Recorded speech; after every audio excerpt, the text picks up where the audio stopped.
Memulai bisnis tanpa modal. Rahasia kisah sukses Ciputra.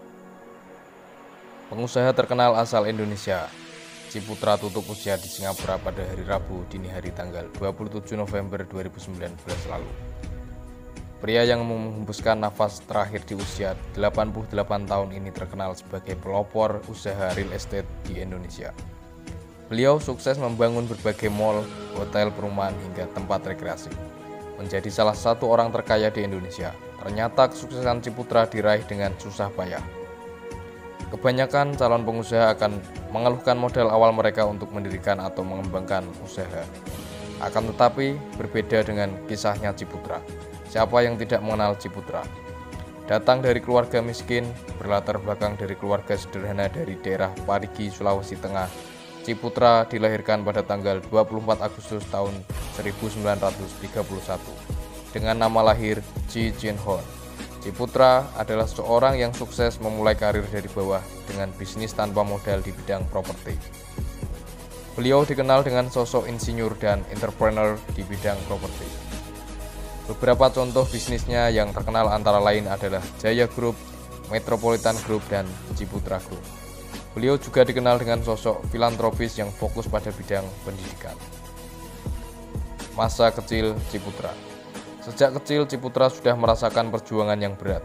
Ciputra yang tinggal di Parigi mengharuskannya untuk pindah ke Gorontalo karena tak ada sekolah yang bagus di Parigi pada masa itu. Ia tinggal bersama tantenya yang bersikap ketat dan keras. Ia hanya dapat berhitung dan tak dapat berbahasa Belanda. Bahkan ia tak naik kelas saat kelas 3.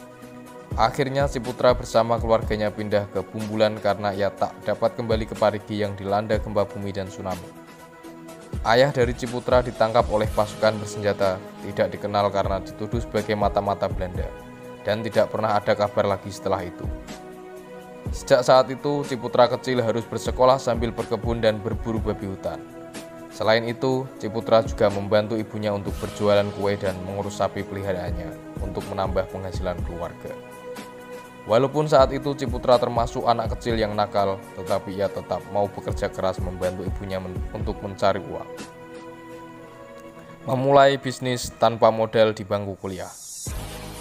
Ciputra termasuk anak yang terlambat. Masuk sekolah dasar, ia baru masuk SD saat usianya 10 tahun.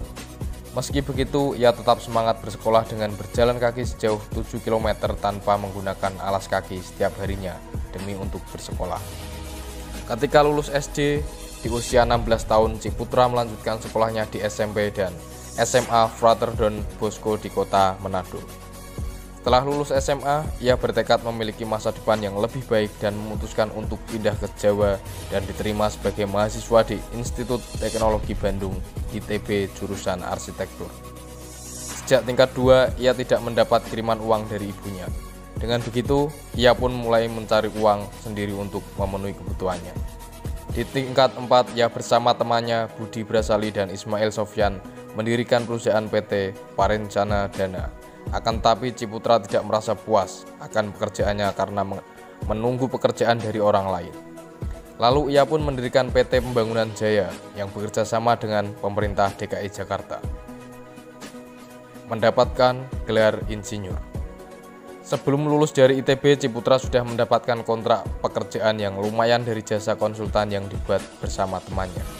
Pada tahun 1960, Ciputra menyelesaikan pendidikan arsitekturnya dengan mendapatkan gelar insinyur. Sejak saat itulah Ciputra pindah ke kota Jakarta, karena di Jakarta ia merasa lebih cocok untuk mencari pekerjaan yang sesuai dengan keahliannya. Ketika di Jakarta, Ciputra menikah dengan perempuan yang bernama Dian Sumeler dan tinggal di daerah Kebayoran Baru, Jakarta Selatan. Jaya Group berdiri pada 1960. Lalu selanjutnya pada 1970, Ciputra bersama kawan-kawan dari ITB mendirikan Metropolitan Group. Pada 1980, Ciputra bersama anak-anaknya membangun Ciputra Group. Spesialisasi ketiga grup itu adalah pembangunan kota baru yang lengkap dan secara keseluruhan sudah membangun lebih dari 50 kota. Ketiga grup itu juga berinvestasi di luar negeri seperti di Hawaii, Amerika Serikat, Singapura, Vietnam, Kamboja, India, Tiongkok, dan negara-negara lainnya. Beberapa hal berikut ini dapat diambil dari kisah Ciputra yang memulai bisnis tanpa modal. 1. Bermodal utama konsep yang bagus. Ciputra pernah memberikan petuah bahwa modal bukan menjadi kendala yang menjadi alasan untuk tidak maju. Jika tidak mempunyai modal tetapi memiliki konsep yang bagus, Anda bisa bekerja sama dengan orang lain yang memiliki modal. Dengan bermodal konsep yang bagus, Ciputra akhirnya bekerja di PT Pembangunan Jaya, yaitu perusahaan daerah milik Pemda DKI. Karir yang cemerlang mengantarkannya menjadi direksi dan penasehat di Jaya Group. Saat bergabung di sana, Ciputra diberi kebebasan untuk membangun proyek Taman Hiburan Taman Impian Jaya Ancol. 2. Utamakan praktik daripada teori. Di saat pengusaha lain berusaha untuk mempelajari teori dalam bisnis, berbeda halnya dengan Ciputra. Menurutnya, terus-menerus mempelajari teori tidak akan berhasil dalam menumbuhkan jiwa kewirausahaannya. Teori itu juga harus dipraktekkan. 3. Persiapkan mental. Menurutnya, menjadi seorang pengusaha harus memiliki mental yang kuat. Jangan mudah menyerah atas segala halangan yang terjadi.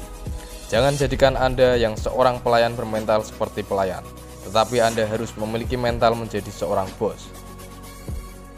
4. Jangan mudah berpuas diri. Bersama dengan temannya Sudono Salim, Budi Brasali, Ibrahim Rasid, dan Sudi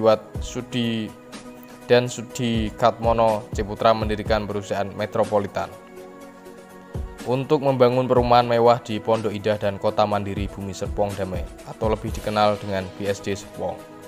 Jabatan Ciputra saat itu adalah Presiden Komisaris di Metropolitan Group, sekaligus direksi dan penasihat di Jaya Group. Setelah sukses di kedua perusahaan properti besar tersebut, Ciputra tidak berpuas diri, hingga akhirnya ia mendirikan perusahaan keluarga yang diberi nama Ciputra Group. 5. Tidak mudah putus asa.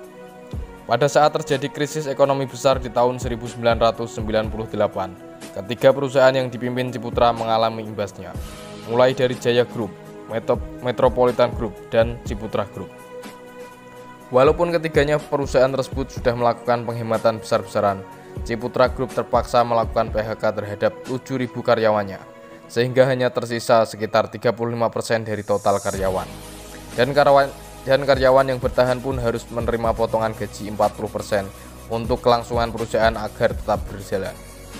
Dua perusahaan di Ciputra Group yang tidak bisa diselamatkan yaitu Bank Ciputra yang ditutup pemerintah karena dianggap tidak layak, dan asuransi jiwa Ciputra Allstate yang baru dirintis sebelum krisis ekonomi di Indonesia juga ikut tutup. 6. Gigih, ulet, dan pantang menyerah. Namun dengan kegigihan, keuletan, dan sifat pantang menyerah yang dimiliki Ciputra, masa krisis ekonomi tersebut dapat mengantarkannya menjadi orang terkaya di Indonesia ke-11 pada tahun 2017, versi majalah Forbes, dengan harta kekayaan yang dimiliki mencapai 20,8 triliun. Bahkan saat ini bisnis Ciputra Group sudah berekspansi ke luar negeri. Tidak sampai di situ saja. Saat usia 75 tahun, Ciputra ingin memajukan pendidikan Indonesia dengan mendirikan Universitas Ciputra yang menitik beratkan pada dunia wirausaha. Melalui kampus ini, Ciputra ingin mencetak pengusaha Indonesia lebih banyak. Ciputra juga dikenal sebagai penyebar kewirausahaan di Indonesia saat ini dan mendapatkan penghargaan dari Museum Rekor Muri sebagai wirausahawan peraih penghargaan terbanyak di Indonesia.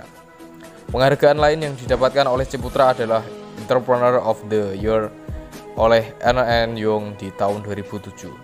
Bisa dikatakan, Ciputra melewati berbagai zaman di Indonesia, mulai dari Orde Lama, Orde Baru, Orde Reformasi, dan yang paling berat saat menemui krisis keuangan di tahun 1998 di Indonesia. Ciputra memang bukan orang yang terkaya di Indonesia, tetapi Ciputra adalah seorang yang fokus pada bidang sesuai dengan background yang dimilikinya, yaitu bidang properti. Demikian pembahasan mengenai rahasia kisah sukses Ciputra saat memulai bisnis tanpa modal yang bisa kita teladani. Banyak sekali sifat dan karakter seorang pengusaha sukses yang bisa kita ambil.